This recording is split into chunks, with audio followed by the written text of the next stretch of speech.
Hey Fight fans, welcome back to another Top 10 Countdown here on Boxing Legends TV. Well, I'm the greatest, and I'm knocking out all bones. And if you get too small, I'll knock you out. Today, we'll be taking a look at some of the most entertaining boxers in the sport. From the guys who used over-exaggerated defensive moves, to others that would do just about anything to make the fans smile. Here are the top 10 showboaters in boxing.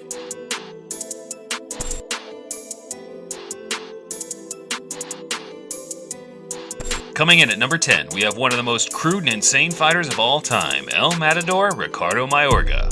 Dile a tu mujer que te dé huevo en la mañana para que te pares a pelear conmigo. No te vayas a tirar como cuando te tiraste con Bernard y Playo.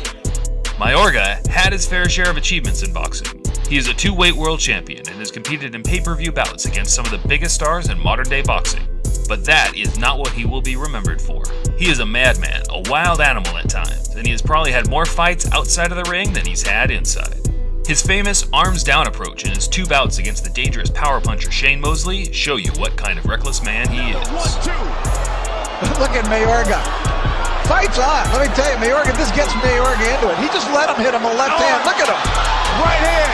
And look at Mayorga.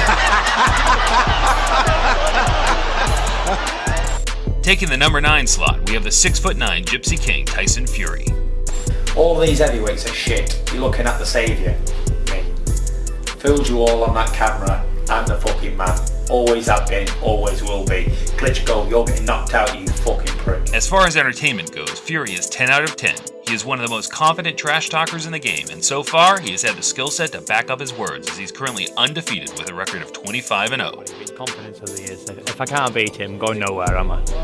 If I can't hit him one time, knock him clean out, what use am I? He's a bum from Romania, he can't speak English, useless he looks to me. He's got two cross eyes, he looks like he should be in a disabled place. Never mind in a boxing ring with Tyson Fury. No opponent, too big or small, will stop Tyson from unleashing his war of words before a bout. And in 2015, he finally got his chance to prove to the world that he is more than just talk. As the greatest heavyweight champion of the last 10 years, Vladimir Klitschko gave him an opportunity to fight for titles. But Tyson wanted to do more than just beat him. He wanted to embarrass him during the build-up and the fight itself. I'm interested in all the titles, all them belts you've got on there. I'm interested in breaking your face in. You're boring. I want to rid you out of the heavyweight division. History does not lie. History says all old champions move over for the new ones. I am the new one. And I don't care about all the fights. I don't care about going down in history. I don't care about being a role model. And I couldn't give a fuck what anybody thinks about me, to be honest. I care about beating you. Since winning the titles, Fury has been diagnosed with some form of mental illness and will have to take some time away from the ring. We here at Boxing Legends wish him a speedy recovery and hope to see him entertaining the fans once again in the near future. Yeah, when you grow a pair of balls, come fight me and I'll relieve you of all them belts. And I'll leave that glass chin of yours in shatters all over that ring. No introduction needed for number 8. The pound-for-pound king, Floyd Mayweather, has made some of the best fighters of this era look like journeymen at times, and he loves nothing more than to gloat about his achievements. My name is Money May, and what I do is get money. And if you don't like me, you don't like your motherfucking self. Because I like to get that kick. Floyd uses his defensive skills to frustrate his opponents and regularly pulls faces to let them know that they are not on his level. His most recent bout against Andre Berto was a perfect example of Floyd enjoying himself, taunting and showboating his opponent. Get out of base! Get out of base! Get out of base! Oh, no, you did! Mayweather telling Berto to shut up. He gets you so frustrated that you think you finally have him and you end up too anxious to get to the target. Minutes of Floyd Mayweather's career. He's having fun in there now. If this is his last fight, I guess he's just trying to enjoy these last couple of rounds. Whether it's the end or not, Rocky Marciano has company. I do believe Mayweather has coasted to go 49-0. At number 7, we have the 1984 Olympic gold medalist and 4-weight world champion in the paid ranks, Sweet Pea, Pernell Whitaker. Because Pernell Whitaker is such a terrific fighter that he can be world champions in many different weight categories, including the welterweight division. Arguably one of the greatest lightweights of all time, Whitaker is a master technician in the ring. He took defensive skills to a new level, and sometimes he would do the most insane slips and dodges to show off just how special he really was.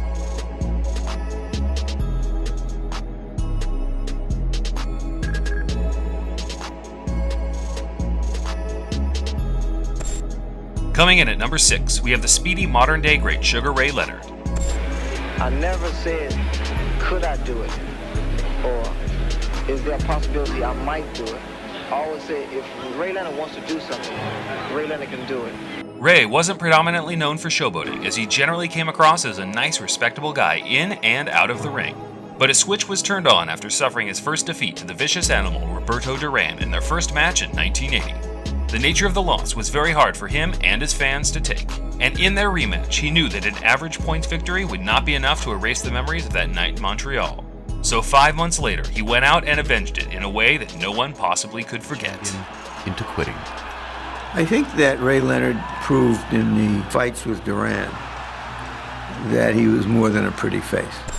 At number 5, we have the infamous father and son duo, Chris Eubank Sr. and Jr. You know, I have a lot of people who say that sometimes in the ring I show off a little bit too much, but it's not. There's a difference between showmanship and showing off. You know, at the end of the day, it is a fight, but it's also an entertainment business. So you know, you gotta fight, and if you can look good while you're doing it, then look good while you're doing it. These two are certainly not ones to shy away from a bit of publicity, so I think they'll appreciate the fact that we listed them together here. Although Chris Jr. is yet to achieve 10% of what his father did, it's already clear to see they share the same ambition for entertaining the fans in the most stylistic way possible. Sr., also known as English, made his name in the 90s, wowing fans with his theatrical, explosive style. Even though he has made some questionable title defenses in his time, his arrogant fighting style would be displayed against all levels of competition, which I guess is somewhat admirable. His son is starting to knock on the door for the world title level now, and it's yet to be seen if he will continue doing the moonwalk against the top guys. Gennady Golovkin, man, I'm coming for you. I'm coming for your belts, man. Everyone's scared of you. For some reason, people think you're the indestructible man. You're not, and I'm coming. And if I can't get you, Saunders, you are coming as well. You're getting it. Anybody out there with a world title, I'm coming for it. Making his way in at number 4, we have the late great legend, Muhammad Ali. I told you, I'm the real champion. I told you, I'm the champion of the world. All of you bow. All of my critics call. You will struggle to find a single man, woman, or child that hasn't seen or heard of the greatest, Muhammad Ali, whether it be for his inspirational quotes and poems or his amazing charity work and peacekeeping missions. Boxing fans will likely remember him for his incredible ring savvy in the 60s. The dancing around the ring was seen as a gimmick at first, and no one could take him seriously, until he faced the Mike Tyson of his day, Sonny Liston, in 1964 and put on a boxing clinic, beating him into submission. That's when people started realizing his style was incredibly effective, as he became by far the greatest heavyweight of the decade. His infamous match against Ernie Terrell in 1967 perfectly displays his ring dominance and showboating skill.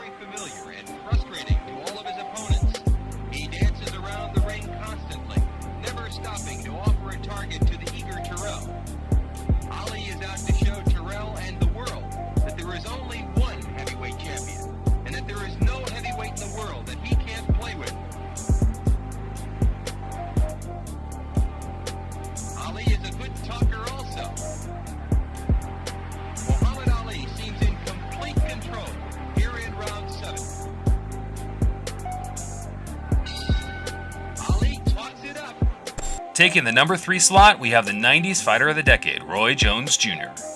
But if I'm going to fight and prove that God blessed me with something, I got to take advantage of that. God gave me some talent, and I got to do this. Unlike others on this list, Roy wasn't the biggest trash talker in the game. He liked to stay clear of media publications and generally kept to himself, enjoying activities like basketball and fishing with friends in his downtime. Looking through the chicken yard, riding horses, fishing, just hanging with the kids, doing whatever, you know. That's what makes me happy. But when he was in the ring, he turned into a complete showman. His dazzling feet and hand speed separated him from the rest, and he was not one to shy away from the odd bit of showboating. Final seconds of round 4. Oh, we don't know what way he's going. The referee doesn't know which way to move. Roy's is opening up angles. Crowd's going wild. He's down. A left hook drop foot. He never saw it coming. Big right hand. Oh, he's down from a right hand. Coming in at number 2, we have by far the most unknown boxer on the list, the drunken master, Emmanuel Augustus. Having a fairly poor record of 38 wins and 34 losses doesn't really do this amazing entertainer much justice. Words can't really describe his style apart from bizarre and hilarious to watch at times. He has shared the ring with many greats, such as Floyd Mayweather Jr., Mickey Ward, and more recently, Ruslan Provodnikov. Essentially coming up short in all of his major bouts, he has to be labeled a journeyman, but can you guys imagine how great it would be if all journeymen fought like this?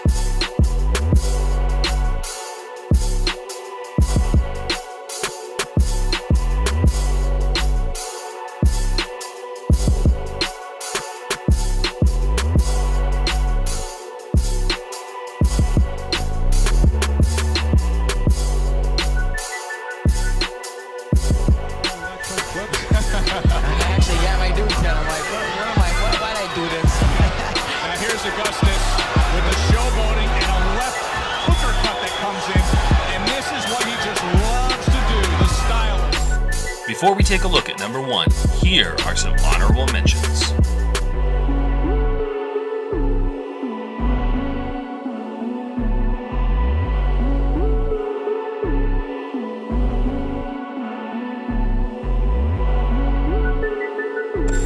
Coming in at number 1, we have none other than the dancing master himself, Prince Naseem Hamed. The showmanship, the vault into the ring, the leopard skin trunks, all of those things made him what he was. People want to be entertained. He was rock star.